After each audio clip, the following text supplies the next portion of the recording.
Reno Omokri speaks on how Mr. Peter Obi can overturn Bola Tinubu'S victory at the Election Petition Tribunal.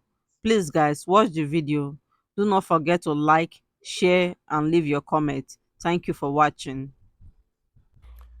By now, a lot of Nigerians have seen the petition filed by former Governor Peter Obi against the declaration of Bola Tinubu as the president-elect of Nigeria. Now, there are a number of issues. A lot of people are excited about the petition, and some people are thinking that, okay, this is the end of Tinubu. You know, it's going to like get rid of him. It's going to expose his drug conviction, and Peter Obi is going to be sworn in as president. Now, I've read the petition. That's why I took time before I responded to it. I went to absorb it, read it, you know.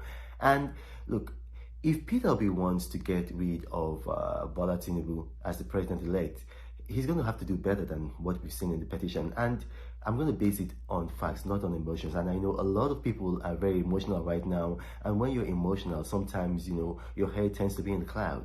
Now, a lot of people have said, okay, this is not going to be the first time that Peter Obi has been able to remove somebody who won an election. He did it before in 2005 at the gubernatorial level when he was able to unseat Chris Ngige. Now, here's the challenge here. You know, at that time, Ngige was having a problem. You know, he had been made governor more or less by Chris Uba, who was his godfather and who was the big man in Anambra politics at that time. And he had gone against him. I think there was some kind of arrangement that he was going to step down. And obviously, who's going to test power? Who's going to taste power and then want to leave it? Very, very few people. So he refused to abide by the agreement, and then an attempt was made to remove him from office. And it was like a resignation letter with a fake signature, which he didn't sign. You know, he was, I mean, some of you know this story. He was locked up in a toilet, and then it was said that he resigned, and the apparatus of state was used against him. He was able to escape, courtesy of Tafa Balogun, the police boss at that time, IGP of police, and he came out. So there was a lot of things. There were a lot of things that were in play at that time. You know, Chris Ngige had fallen out with his godfather, Chris Uba, who was very, very strong in the Obasanjo administration because of his brother, Andy Uba, who was able to use state apparatuses. Now, that's the allegation. You know, and then some of you will know the reality, but for legal reasons, I got to say that who was thought to have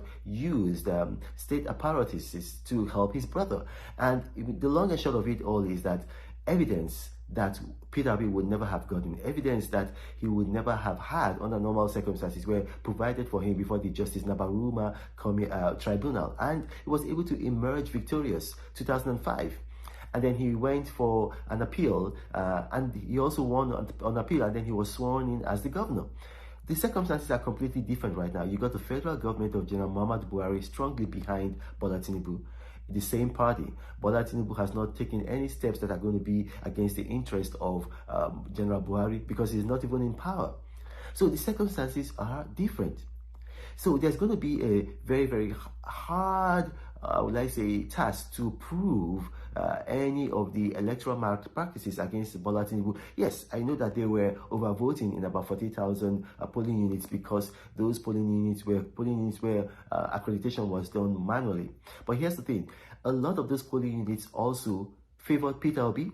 So if they remove all of those polling units, and I've done that, I've actually done the maths, I've crunched the numbers, you know, it will still say that Bola Tinubu won the election. As a matter of fact, it will just bring Bola Tinubu and Waziri Atiku Abubakar closer together.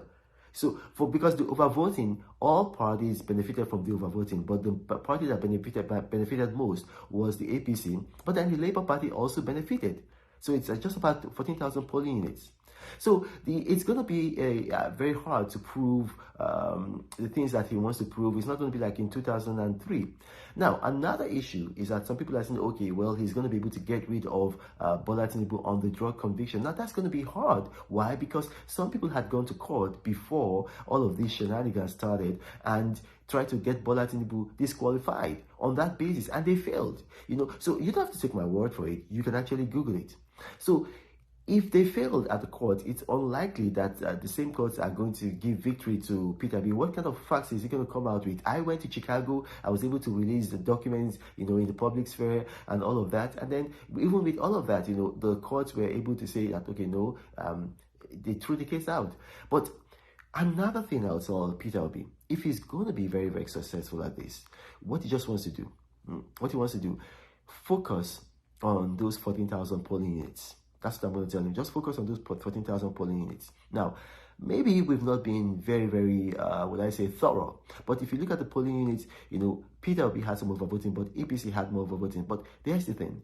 Perhaps there are other polling units that are affected by the overvoting figures other than the ones that we found.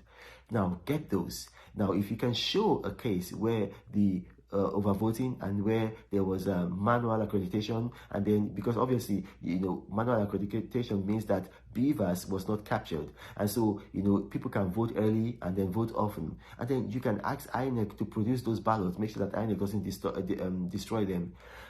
And then you're able to show that Bola Tinubu benefited significantly more from the overvoting than any of the other parties did. And if not for that overvoting, he would not have been able to fulfill the requirements of the Electoral Act and be declared president-elect. Then the court cannot ignore that. And the Independent National Electoral Commission cannot ignore an order from the court. And then they'll be able to withdraw the certificate of return given to Bola Tinubu.